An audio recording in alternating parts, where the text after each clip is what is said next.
Ça fait 2 fois que la Côte d'Ivoire est humiliée à l'extérieur. La première fois, c'était une députée qu'on appelle Mariam Biekisse, Mariam Traoré. Elle était en Afrique du Sud. On l'a vue en live en train de violenter un homme parce que elle est parlementaire. Cette semaine, sinon ce week-end, on a vu une autre dame Traoré. Ah, les Traoré décidément. Hein, une autre dame Traoré, qu'on appelle Adjaratou Traoré, la députée de Koumassi, qui s'est illustrée de la plus mauvaise des manières encore avec un autre député d'un autre pays. Vous avez tous suivi la scène, pas besoin de vous montrer encore. Le député sénégalais Marius a dit que le thème choisi n'était pas bien. Ils ont choisi un thème, la pauvreté en Afrique.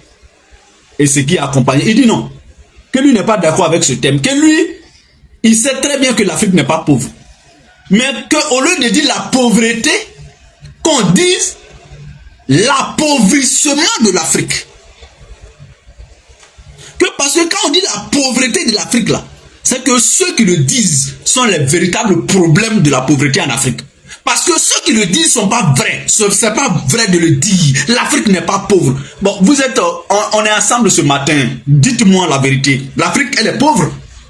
Si l'Afrique est pauvre, aujourd'hui, pourquoi tous les Occidentaux veulent avoir une partie, une portion de l'Afrique? C'est parce que le sol, la terre et le sous-sol africain sont très riches. Je vais vous prendre le seul cas du Niger, qui est aujourd'hui le pays le plus appauvri en Afrique de l'Ouest, sinon en Afrique. Je n'ai pas dit le Niger est le pays le plus pauvre, hein? C'est le français. Ouvrez les oreilles, prenez le dictionnaire. J'ai dit, le Niger aujourd'hui est le pays le plus appauvri. Ça veut dire, quelqu'un est riche, mais on vole sa richesse. Donc on l'appauvrit, sinon il n'est pas pauvre. Dans tout le monde entier, sur la planète Terre, le Niger représente 5% de la réserve en uranium. On dit, la terre que Dieu a créée, toute la terre entière que Dieu a créée, le monde partout où il y a pays, unis, réunis, le sous-sol du Niger représente 5% de toute la réserve mondiale en uranium. On peut dire que le Niger est pauvre comme ça? Non. Le Niger est très riche. Rien que l'uranium du Niger peut construire, peut développer, peut rendre très riche tous les Nigériens. En tout cas, chaque Nigérien peut avoir au moins 3250 francs par jour pour se nourrir sur toute l'année, durant toute sa vie. C'est-à-dire 5 €, 3250 francs par jour. Imagine, chaque Nigérien a ça. Mais aujourd'hui, ils ont moins de 500 par jour chacun. Faites le calcul. C'est de ça que Guy Marius parlait.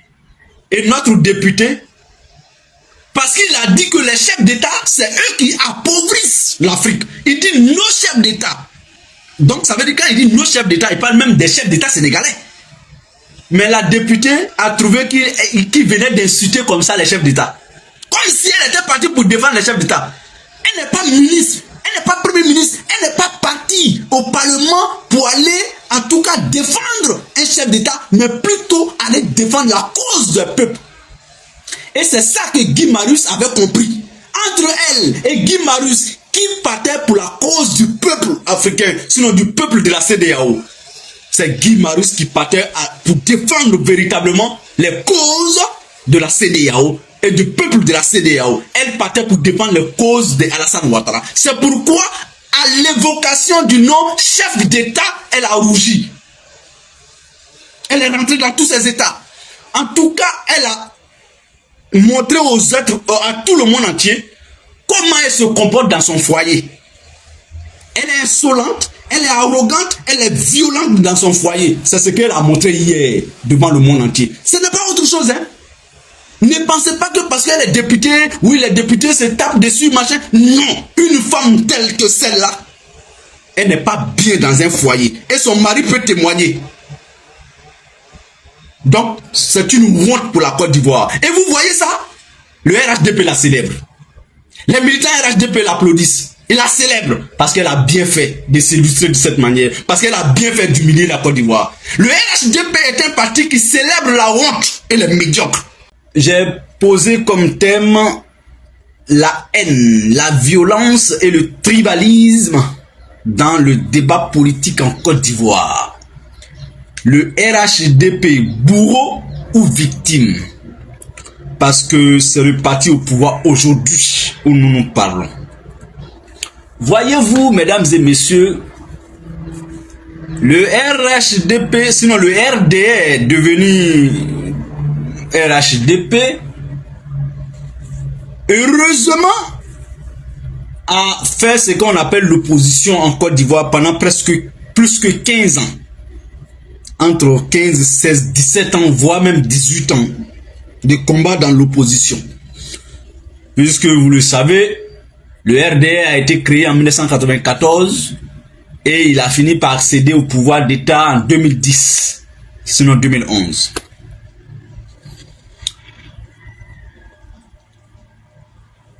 Et vous savez aussi ce qui a occasionné la création véritable du RDR. Cependant, je vais rappeler quelques phrases. Cependant, je vais rappeler quelques faits.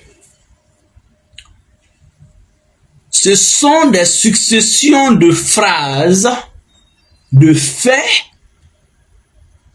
qui ont gonflé le rang du RDR et qui ont poussé presque toute une partie de la Côte d'Ivoire à épouser le RDR et à rejeter les autres partie de la Côte d'Ivoire. Pour la petite histoire, mesdames et messieurs, le PDCI-RDA, le parti fondateur de la République moderne de Côte d'Ivoire, avait pour véritable bastion le centre et le nord de la Côte d'Ivoire. Puisque, bien évidemment, c'était le parti unique. Moi qui vous parle, mes ancêtres, mes grands-pères ont milité au PDCI-RDA. Ils ont été même des hauts cadres à leur époque, hein, des cadres influents au PDCI-RDA. Mesdames et messieurs, n'est-ce pas une phrase des plus horribles dans un débat politique qui a été prononcée par le premier dignitaire, le premier responsable, en tout cas jusqu'à 2010 du RD, son excellence docteur Alassane Dramane Ouattara, devenu plus tard Alassane Ouattara. On ne veut pas que je sois candidat et président dans ce pays-là, parce que tout simplement je suis du Nord, mais en plus je suis musulman. Parce qu'on peut être du Nord et ne pas être musulman, il y en a plein. Mais lui, il a ajouté à son thème nordiste le volet religieux. C'est-à-dire, il ne s'est pas contenté du volet ethnique ou régional. Il a ajouté le volet religieux. On ne veut pas que je sois candidat et président ici en Côte d'Ivoire parce que je suis doula, parce que je suis musulman et parce que je suis du Nord. Bon, quand on introduit une telle idéologie en politique, et pourtant, rien n'avait matérialisé ce qu'il disait. C'est-à-dire, vous ne trouverez nulle part dans les écrits, dans les textes qui ont fondé la Côte d'Ivoire et qui continuent encore d'être exploités en Côte d'Ivoire, vous ne verrez nulle part. Vous ne verrez nulle part, et je mets quiconque au défi, de me sortir un bout de texte, un bout de loi, qui véritablement matérialisait ce que disait hier Alassane Ouattara. On ne veut pas que je sois candidat parce que je suis doula, musulman et religieux et du Nord. Il n'y en a pas. Vous ne trouverez nulle part. En fait, c'est ça qu'on appelle la victimisation. Dire ce qui n'est pas vrai pour attirer l'attention et l'affection des uns et des autres vers toi, c'est ça qu'on appelle la victimisation. C'est-à-dire quelqu'un par exemple qui se lève matin bonnet, il dit ceux-là ils m'ont fait ça, et pourtant c'est faux. C'est de la victimisation. Mais ce que tu dis, si c'est vérifiable, si c'est matériel, ce n'est pas de la victimisation. En ce moment, tu es véritablement une victime. Mais est-ce que vous savez que les plus grands victimisateurs, si je peux m'exprimer, ceux qui se victimisent tous les jours, en vérité, quand tu grattes un peu derrière cette victimisation, tu trouveras qu'il est le véritable bourreau de ce qui se passe. Oui, parce qu'en Côte d'Ivoire, avant que Alassane ne prononce ce langage-là en Côte d'Ivoire, c'est lui, Alassane Ouattara, qui avait déjà d'alors introduit la carte de séjour pour catégoriser les Ivoiriens. Pour te dire, toi, où est ton village? C'est Alassane qui a envoyé ça dans le débat politique et il a matérialisé ça par des faits. Carte de séjour.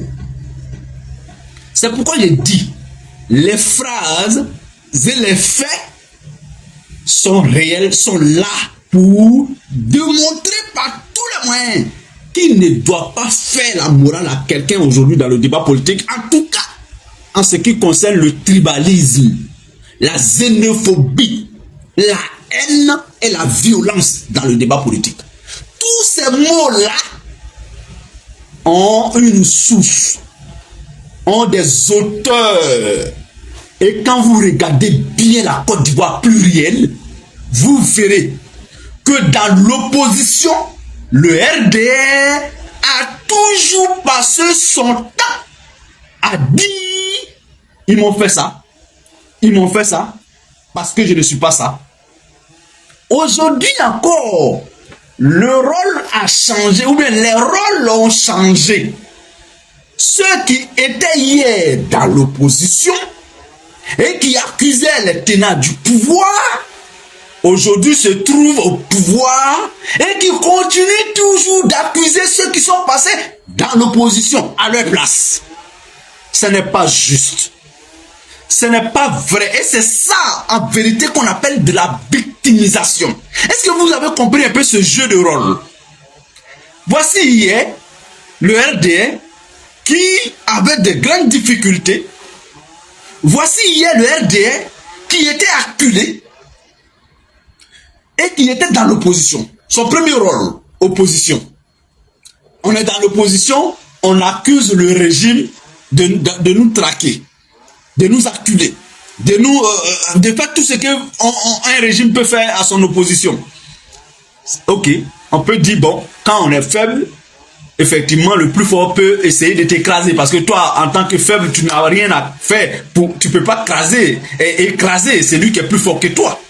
Bon, à ce moment-là, il y avait un peu de crédit parce que qui sait que les pouvoirs en Afrique, on le sait tous, généralement tous les pouvoirs, 99% de tous les pouvoirs en Afrique sont des pouvoirs dictatoriaux, sont des pouvoirs qui traquent, qui matraquent, qui oppriment ses opposants. On le sait. Donc à ce moment, on pouvait accorder un peu de crédit à ce que le RDR disait, pleurnichait, et partout et à tout va. Mais est-ce que c'est correct? Est-ce que c'est juste que passer de l'autre côté du rideau, c'est-à-dire passer de l'opposition au pouvoir, ceux qui étaient au pouvoir sont passés du pouvoir à l'opposition? Mais pourquoi? C'est toujours le RDR qui, dans l'opposition, accusait les autres. Aujourd'hui, encore au pouvoir, accuse toujours les autres hier qui étaient au pouvoir, qui sont aujourd'hui faibles. ce sont des véritables menteurs. La xénophobie, le tribalisme, le népotisme, le clanisme, le clientélisme en politique là, le véritable auteur, c'est le RDR, devenu RHDP. C'est le RDR. Et c'est Alassane Ouattara. Parce que quand on dit RDR, il faut aller un peu au-delà. C'est le RDR, mais c'est Alassane Ouattara. Parce que celui qui a créé le RDR s'appelle Denis Kobena. Vous ne trouverez pas de discours de haine de Denis Kobena. Vous ne trouverez pas. D'ailleurs, il n'est pas Doula. D'ailleurs, il n'est pas du Nord. D'ailleurs, il n'est pas musulman. Il n'était pas. Et pourtant, ce sont ces trois choses-là qui ont guidé le combat du RDR jusqu'à la session à la magistrature suprême. Celui qui dit que le Sénat qui ment, il peut me contredire. Il peut me dire le contraire. Hein? Voici les trois choses fondamentales qui ont incarné la lutte du RDR tout au long de son cheminement jusqu'à la session à la magistrature suprême. Doula, on va dire malinqué, hein? Bon, Doula c'est bon. Doula, non. Doula, nordiste, musulman.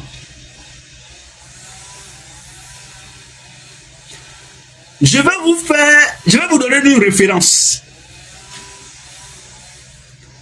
Nous étions dans les années 2017, si mes souvenirs sont exacts. Père à son âme, Amadou Soumaoro, alors secrétaire général par intérim du RDR, a tenu un meeting à la mairie, devant la mairie d'Adjamé, en pleine mutinerie, en s'adressant aux mutins et tout ça. J'ai posté la vidéo sur ma page, vous pouvez aller consulter après. Où il disait, où il parlait en malinqué. Parce que pourquoi je fais ce live ce matin? Pour parler de ça. Parce que justement le porte-parole du RHDP, porte-parole adjoint, le ministre Mamadou Touré de la jeunesse, a fait une sortie en tapant sur le PDC-RDA, en accusant le PDC-RDA, en traitant le PDC-RDA d'un parti tribaliste. Moi là, je veux que ça soit clair ce matin dans ce live là, c'est sur ça qu'on va se quitter. Je ne dédouane aucun parti traditionnel de la Côte d'Ivoire d'avoir joué à un moment donné sur l'ethnie, la région et la religion. Y compris le PDC-RDA, y compris l'ancien FPI devenu PPAC. Voici les trois partis traditionnels de la Côte d'Ivoire, le RDR, le FPI et le PDCI-RDA, qui se sont véritablement nourris pendant longtemps de l'ethnie, de la religion et de la région. Ça là, on ne peut pas nier ça. Le cadeau dans tout ça que je peux faire ce matin au RHDP, c'est d'être un peu juste pour dire que c'est eux le véritable bourreau de ces mots en Côte d'Ivoire. Mais les autres partis à côté d'eux là ont aussi fondé une grande partie de leur électorat sur ces trois mots.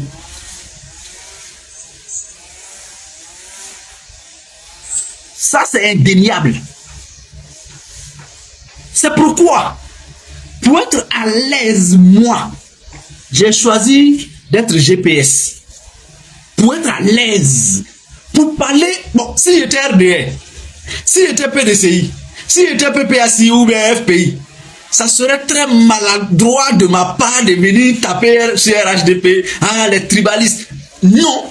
Chacun, à un moment donné dans Côte d'Ivoire, là, a fait quelque chose de tribaliste. Chacun à un moment donné dans centre Côte d'Ivoire a fait quelque chose de xénophobie, de haine. contre la région, contre la religion ou contre l'ethnie. Comme j'y étais, donc je suis mieux placé de dire que c'est vrai, on a fait. Pourquoi j'ai dit que jusqu'à aujourd'hui, pourquoi j'ai tapé dur sur le RDR, pourquoi, et le RHDP, pourquoi? C'est simple. Tu ne peux pas être hier dans l'opposition, accuser les gens qu'ils étaient au pouvoir. Et aujourd'hui, tu es au pouvoir, tu accuses toujours les mêmes gens qui ne sont plus au pouvoir. Toi, tu es qui en ce moment-là? Toi, tu es qui en ce moment? Si hier, tu étais faible et que tu accusais les plus forts, aujourd'hui, étant plus fort, souffre que les plus faibles t'accusent et que tu l'acceptes. Tu étais plus faible hier, on t'a applaudi, on t'a soutenu contre les plus forts parce que on estime qu'un faible ne peut pas traumatiser un fort. On estime qu'un faible ne peut pas opprimer un fort. C'est le contraire. Aujourd'hui, toi, tu es fort. Toi, tu es fort. Souffre qu'on soutienne quand même les plus faibles vis-à-vis de toi. On a fait autant pour toi hier, donc tu n'es pas correct. Tu es un bourreau aujourd'hui là. Le RD, le RHDP est le véritable bourreau au moment où ils sont au pouvoir. Parce que hier, s'ils étaient victimes, parce qu'ils étaient dans l'opposition, que l'autre était le bourreau parce qu'il était au pouvoir, alors aujourd'hui vous êtes le bourreau parce que vous êtes au pouvoir et nous sommes les victimes parce que nous sommes dans l'opposition. Souffrez. Attendez notre tour d'être bourreau, on verra. Le jour où nous on va incarner le pouvoir d'État, vous serez tranquille dans l'opposition et puis vous allez voir si on va vous traumatiser, si on va vous traquer. Parce que moi, le Séné, qui suis GPS, qui a quitté le RDR parce que c'est le parti tribaliste, parce que c'est le parti xénophobe, parce que c'est le parti de la haine, de la violence politique, si moi j'arrive au pouvoir d'État, avec ceux qui nous ont accompagnés, mais vous verrez que nous serons très à l'aise pour diriger la Côte d'Ivoire. Parce que chez nous, on n'est pas tous sur le territoire. Personne ne nous dira que notre électorat est essentiellement basé qu'au nord. Personne ne nous dira ça. Parce que si c'est ce qu'on voulait véritablement, on ne quitterait pas le RDR. Non. On ne quitterait pas le RHDP parce que eux là, leur bastion, c'est le nord, exclusivement le nord. Ils ne sont pas ailleurs. Hein. Tous ceux qui sont ailleurs, qui sont avec eux, c'est pour conserver, c'est pour préserver le petit acquis qu'ils ont aujourd'hui avec eux. Et on verra ça on verra ça rapidement.